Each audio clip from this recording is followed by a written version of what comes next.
For years now, whatever their views on taxation or social security or immigration, one thing the Republican Party has been crystal clear about, has shouted from the rooftops, in fact, has been supposedly consistent on, is that they are the law and order party, the national defense party, the patriotic party of the military and of the police.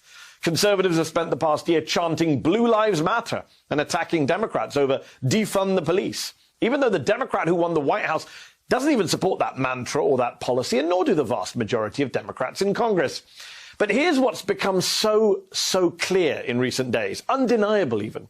The long-standing and famous Republican love for the police and law enforcement, their unflinching defense of the military against the unpatriotic left, it was all a lie.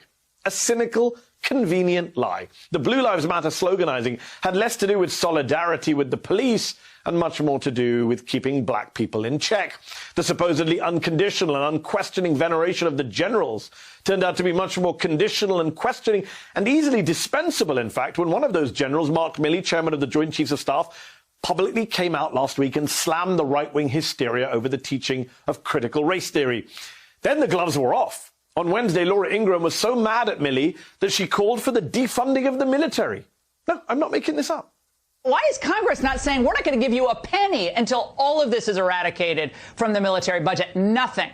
This is my offer to you. Nothing. That's what I would say. On Thursday, on Fox, Tucker Swanson McNear Carlson, who has never served in the military, went further than Ingraham, attacking General Milley in a ridiculously over-the-top and vicious way. Mark Milley is the chairman of the Joint Chiefs of Staff. He didn't get that job because he's brilliant or because he's brave or because the people who know him respect him. He is not, and they definitely don't.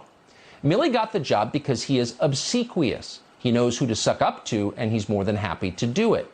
Feed him a script, and he will read it. Hard to believe that man wears a uniform.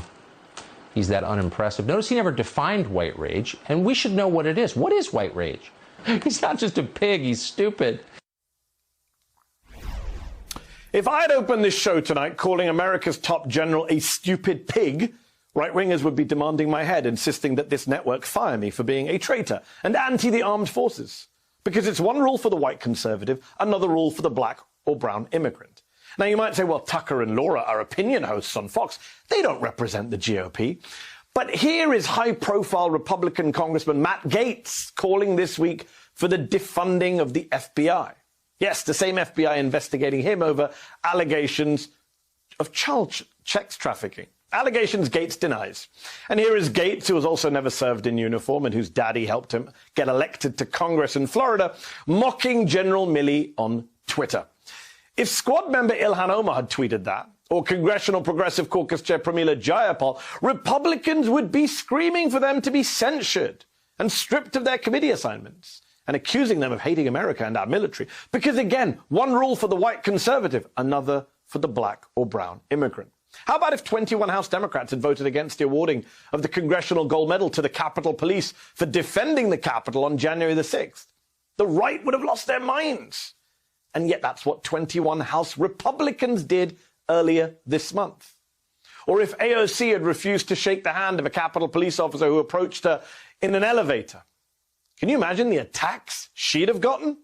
And yet that's what GOP Congressman Andrew Clyde did when Officer Michael Fanone, who was beaten and electroshocked by the pro-Trump mob at the Capitol on 1/6, approached him on an elevator earlier this month. I asked him if he was going to shake my hand, and he told me that he didn't know who I was. So I introduced myself. I said that I was Officer Michael Fanone, that I was a D.C. Metropolitan Police officer who fought on January 6th to defend the Capitol. At that point, the congressman turned away from me, pulled out his cell phone. It looked like he was attempting to pull up like an audio recording app on his phone, and again, like never acknowledged me at any point. As soon as the elevator doors opened, he ran as quickly as he could, like a coward. Officer Fanone has been pushing for an independent bipartisan commission to investigate the January 6th attack, in which around 140 police officers were injured. This is the footage from the body camera that Officer Fanone was wearing as he was brutally attacked. After that attack, Capitol Police Officer Brian Sicknick lost his life, and two officers, D.C. Police Officer Jeffrey Smith and Capitol Police Officer Howard Liebengood, took their own lives. Fanone has been joined in this campaign by Brian Sicknick's mother, Gladys, and Brian's longtime partner, Sandra Garza.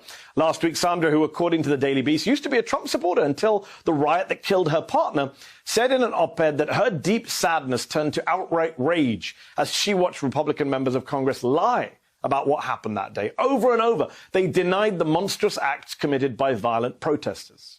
Together in May, Sandra and Gladys went door to door on Capitol Hill in an effort to convince Republican senators to vote to create a commission to investigate the attack. Some senators were polite, others could barely hide their disdain, Garza says, and 20 more wouldn't meet with them at all. Their efforts failed.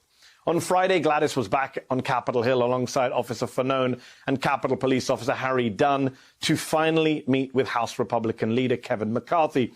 This is Officer Fanone leaving that meeting. A picture, they say, is often worth 1,000 words.